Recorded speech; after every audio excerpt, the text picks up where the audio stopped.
You hate experts. You've said it 1,000 times. They're all bought and paid for. They've been wrong before.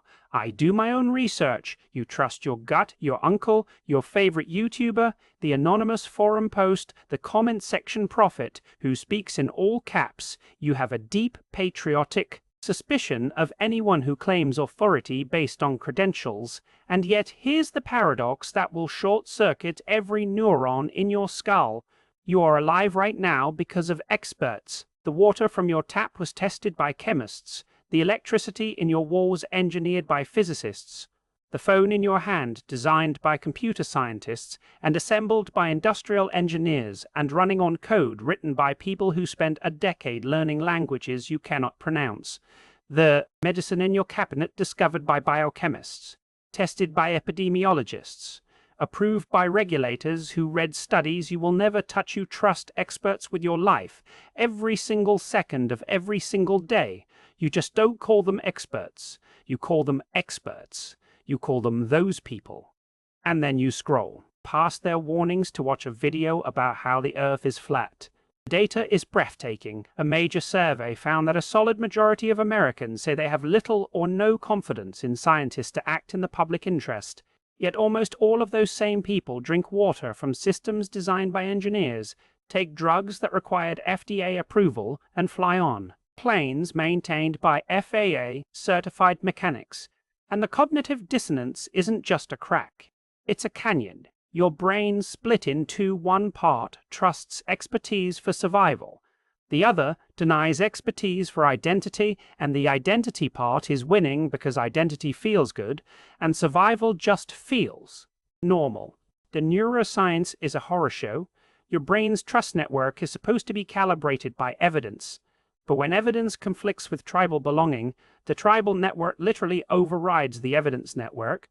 Brain scans show that when two people on opposite sides watch the same political ad, their brains light up in different patterns, not because they see different facts, but because they feel different loyalties. And doing your own research is not research. Research is peer review and replication and methodological rigor.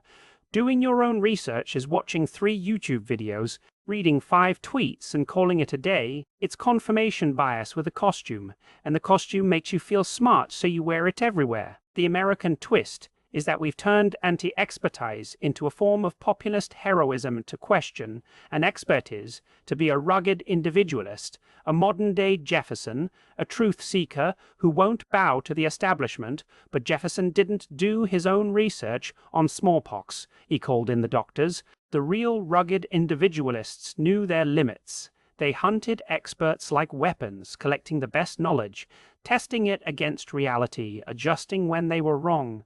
And that's not what's happening now. Now doing your own research means starting with a conclusion and working backward to any scrap of evidence that supports it. That's not research, that's rationalization, and rationalization is the enemy of everything America claims to stand for. Now here's the reversal that will only land fully the second time you let it sink in. The smartest Americans are not the ones who reject experts. They're the ones who know which experts to trust and why, who understand that expertise is not a conspiracy, but a division of labor. No one person can know everything. That's why we specialize. A surgeon knows your liver, but not your car's transmission. A mechanic knows your car, but not your taxes.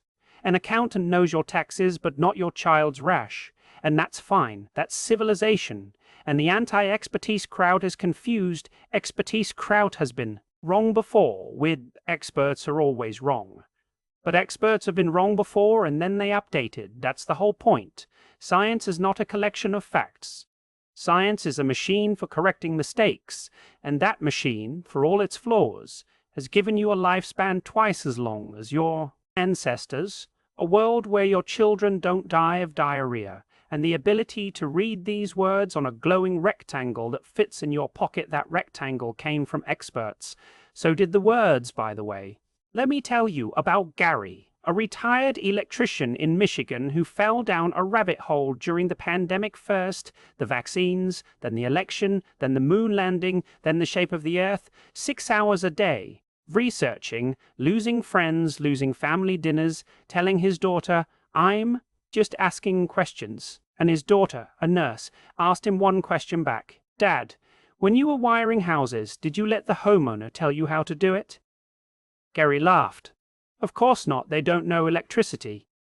His daughter said nothing, and Gary sat in silence for a long time, realizing that on every subject outside his electrical panel he was the homeowner, no training, no peer review, no skin in the game, just a guy with Google and a grudge. And he didn't stop questioning authority. He stopped trusting himself to answer his own questions. He learned to distinguish healthy skepticism, show me your evidence, from toxic cynicism, all evidence is fake. And he still doesn't trust blindly, but he trusts the process. And that one shift from "I know" to "let me find someone who actually knows" saved his relationships and maybe his sanity.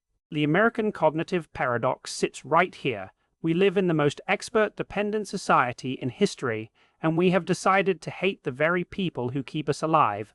We've confused questioning authority with rejecting expertise, convinced ourselves that Google is a medical degree and confidence is a substitute for competence, and the only Americans who escape the expertise trap are the ones who learn humility, who admit what they don't know, who seek out real experts, not influencers, not randos, not algorithms, and listen, not because experts are infallible, but because experts on average are less wrong than your gut, and less wrong is how you survive. Right now your brain wants to argue that your skepticism is different, that you're careful, that you've found the real truth the establishment is hiding.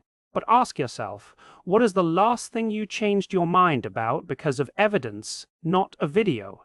Evidence, and if you can't answer, your research is just entertainment. The question from the beginning, why do we hate experts yet depend on them for every breath, has an answer that only a second viewing fully unpacks. Expertise is not a hierarchy to resent, it's a gift to be grateful for. The expert is not your enemy.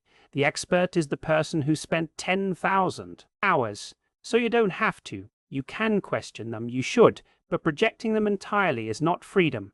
It's a luxury of the ignorant, paid for by the labor of the knowledgeable. So if something just shifted, if the impulse sparked to send this to the person who calls experts sheeple while trusting a stranger on Telegram with their health, that's not about me.